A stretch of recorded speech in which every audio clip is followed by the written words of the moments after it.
everyone, and thank you, Mr. Madhu, for that really nice introduction. Okay. So hello, my name is Arya. I'm a novelist from Chennai, as we call it. And I've grown in this city from a child, and I have a very strong attachment to Madras. Well, yes, I still like to call it Madras, if that is okay. And I'm definitely a true Chennaiponnu. Why do you ask? Well, reason one, I've grown here from a child in the late 1980s when the city was very different. The city had no malls and big brands and so many flashy places to go to. But I still have the fondest memories of growing up in the city, and I hope it will always be my home. Could we have the first slide?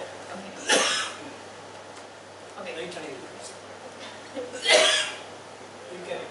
Okay, so you can see this is a picture when I was a tiny kid in play school.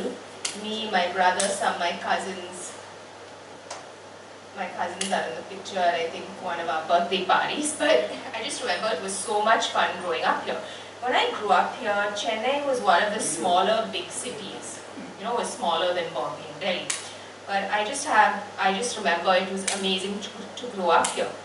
Even if we didn't have as many places and for kids as today, or so many hotels and all that. I had a lot of fun playing on the beach as a kid. I would go play on the beach with my cousins. We would fly kites. I really enjoyed eating raw mango and sundal on the beach. That was a lot of fun. And I had a lot of fun playing outdoors, playing basketball, playing outdoors with my cousins. That was definitely one of the most fun times I had as a kid. I also enjoyed playing different kinds of board games like Monopoly as a child. That was a lot of fun. And you know, I grew up with my grandparents in my grandparents' home. So one of my favorite memories as a kid is waking up and seeing fresh columns, fresh traditional columns drawn every single day in front of the house. That's still such a nice thing to wake up to.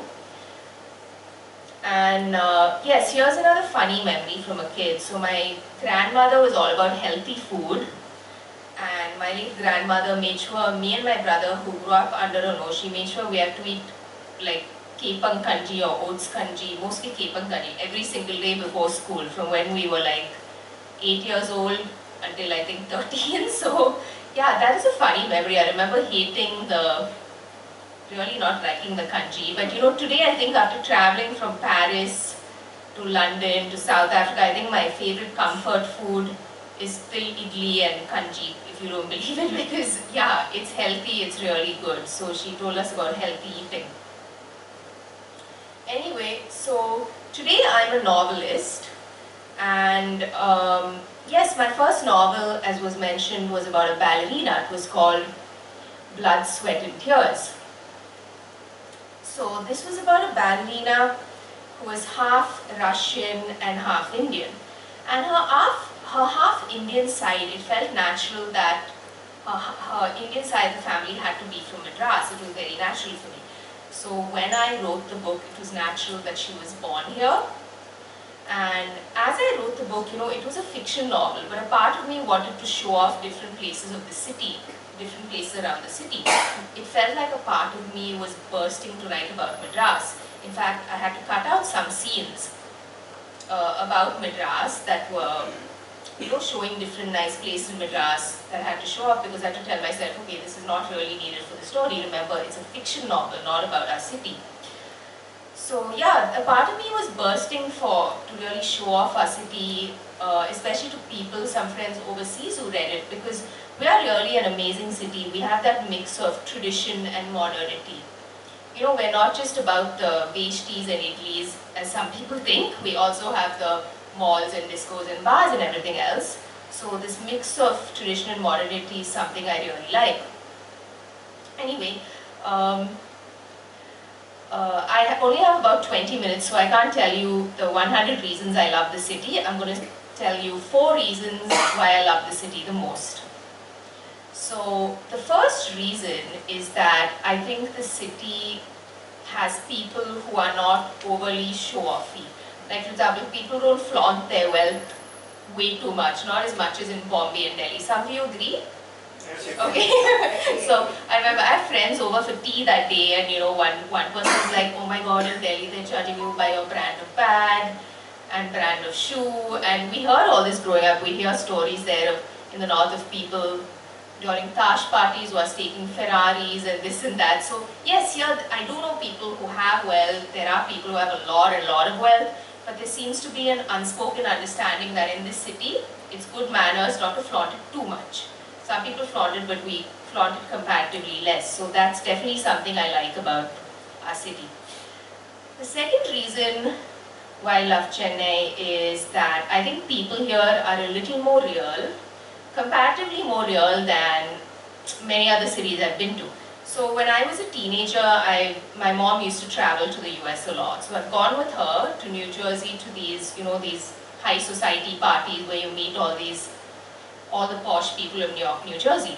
So I remember she would be talking to a friend, and I have these elephant ears, as she calls it. So I'd be drinking in all the gossip, and I'd be listening to, oh my god, what are all these fake stories, one woman backstabbing another, one person being nice to you and saying something behind your back, all this stuff. And I would hear it, and I don't know, I was young then, but I would still meet people and I would think, okay, these people seem a little more superficial, and where we come from, they seem just that little bit more real, but it makes a big difference. So we come back and think, oh my god, I think society people here is a little simpler and much nicer.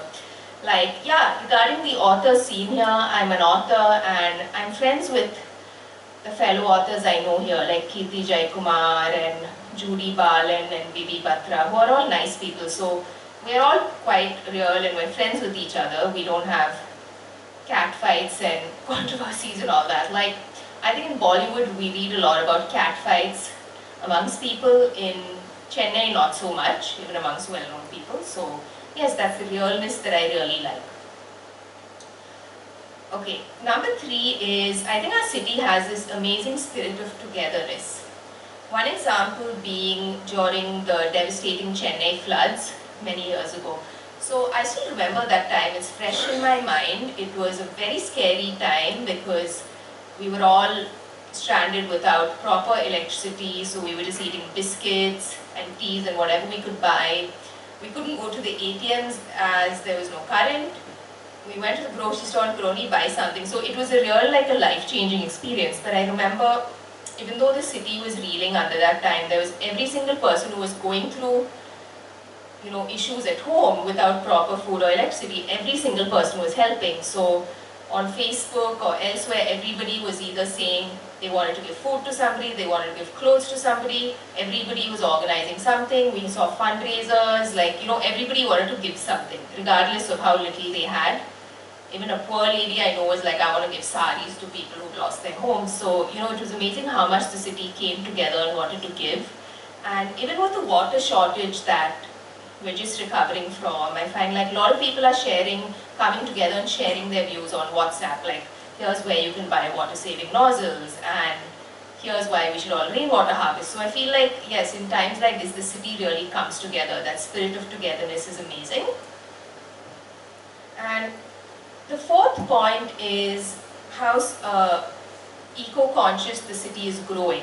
Okay, we may not be as eco-conscious as Bangalore or certain cities in the West, but I'm somebody who's passionate in my weekends about reading about environmental causes, and I try and live life with, making sure I live with little plastic. I'm trying to get my road, everyone to segregate compost because it's good for the environment, to know all that, to use less plastic, to do all that. So I find like, in some places people may think like, okay, this is, I'm not going to do all this. But in Chennai, over the past 1 year, everyone seems interested in listening to this stuff, like whether it's on ABM Avenue or Santop Road, no matter how rich, a lot of people are interested. They're like, okay, people are growing aware. Now everybody's saying they want to rainwater harvest, they want to save water, they want to compost. So I think the awareness is growing really fast, and that's something I'm really proud of.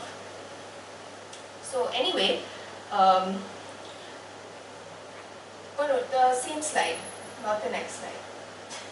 Okay, you already changed the slide. Anyway, before that, there are a few more things. I'll go back a little more about my childhood. So, few about my really fond memories as a kid. I remember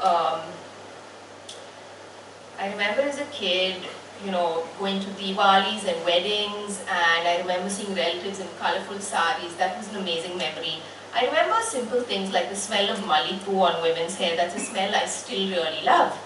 I remember my grandfather taking us to Landmark as kids to buy books, a place I really miss. And well, regarding Tamil, yes, I've spoken Tamil since a kid, and though today my Tamil is quite funny, it's not very good at all, but yes, I definitely like the language. I have that connection to Madras. And I grew here, and after college, I did college and school here, and I've always been here, and then I decided to be a novelist. So let me tell you a little bit more about my writing. I'm sure that my future books will also show my Madras blood, because I have this deep love for the city that refuses to go away. Because I plan to write many more books in the future, and I'm sure many of these novels may be set in Madras, because it's natural when I sit down to write with my iPad. If I get ideas about characters or plots or books, sometimes I'm seeing different parts of the city are coming to my head. I'm thinking, okay, this would be a really good idea to write. So yes, the city itself is probably inspiring me. It's natural that I'm getting ideas from here. So sometimes when people say, what inspired you to write this book, or where did you get the idea?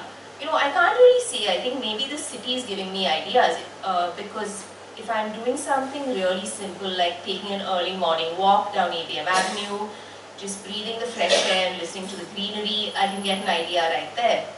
Or sometimes I go to an art gallery and an art show and I see some really colorful art, and that can inspire me. So maybe different things, or even people in the city are inspiring me with ideas. So I have to thank the city for that. Okay, now I'm going to talk about two women from our city who have really inspired me. Okay, the first one is my late grandmother Leela Ratnam. Here is a picture of her with my younger brother Shriman when he was a baby, and that was a boxer our family had. So anyway, so I don't know if any of you knew her here. Maybe some of you did. Okay, okay, that's great. So she's a woman she was an amazing woman. I still amazed at her determination and her resilience. So what inspires me the most about her is the story of her grit and determination. So she went through many hard times in her life, and I'm amazed when I hear about her bravery, grit and determination. She had this extremely strong resolve and this never say die attitude to get through everything no matter how hard it was. So for example, when she was just married, she was the first generation woman in our family to finish school and go to college. A lot of the women in that time were. So even though she married, she was still determined to finish her degree. After she had 3 kids, she still said, I'm going to finish my degree. She somehow finished it. You know, finished it privately or something, but that was amazing. So she was determined to get that certificate. And here's an amazing story I got from her sister in Delhi. So when my grandmother Leela, also called Lily, was a young kid of just about 10 years old, her parents lived in Karachi. At that time it was undivided India. And yes, her father, my great-grandfather, fought in World War II. So there was a time when he was away. He was not with the family. And his wife, my great-grandmother Saraswati, was looking after 5 children. And my grandmother was the oldest of 5 children. So one of her brothers was in Madras. So in Karachi, they had to catch a train to Madras. And you know, in that time, of course, to go to the station, there were no cars and glamorous ways or buses to even get to the station. They had to walk a really long way. So they had to walk kilometers and kilometers. So my great-grandmother took their stuff, their luggage. She put her three children there into a pram, and she made my grandmom push the pram all the way to the station. So they were both walking. And she was like, come on Lily, push, push. And though she was just 10, she was so determined. She pushed it for so many kilometers all the way to the station. So that was really amazing. You know, I don't think any of us had that kind of determination at that age. So this is an amazing story. So growing up with my grandmother, she was truly a very big influence on me, and I learned a lot from her. So one very important thing she taught me and my brother as a kid is to, of course, exercise. Exercise daily, be healthy. So from the time we were 7 or 8, we were up every day from 5:30 before school. We had to go sweat it out on the tennis courts. So she really emphasized sweating, exercising every day, being healthy. And today, though I try and wake up at 5:30, I wake up much later, but I still try and remember, pushing myself to exercise every day, just sticking to her words. And of course, like I said, she gave us kanji and a lot of healthy food. In school, we were not allowed to go to the canteen and eat chips or any kind of the junk food. She made sure we had to eat rasam sadam and kheer from the house.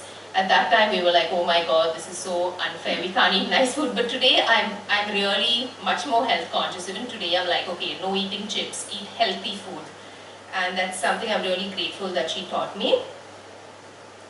And of course, in her house, I remember it still has all the beautiful displays that she collected. She had this exquisite taste in collecting displays and the best furniture from all around the world and the best things in the display cases, the most beautiful sculptures, etc. So that is amazing taste that I hope I will acquire too. And of course, those who know her do know that she was a big dog lover. And yeah, in fact, she loves dogs. She loved dogs so much, she used to say, I've gone to the dogs. It was a funny thing she said. And yeah, so we grew up with dogs in the house. I feel bad, I never had that love for dogs.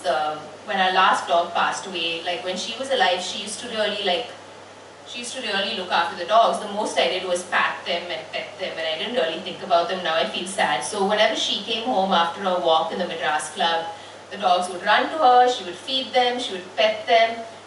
When they gave birth to puppies, she would show me all that. So she really knew dogs were like children who had to be nurtured. They were not just dogs. So I've definitely learned, today I'm a little more aware about animals and their needs and compassion towards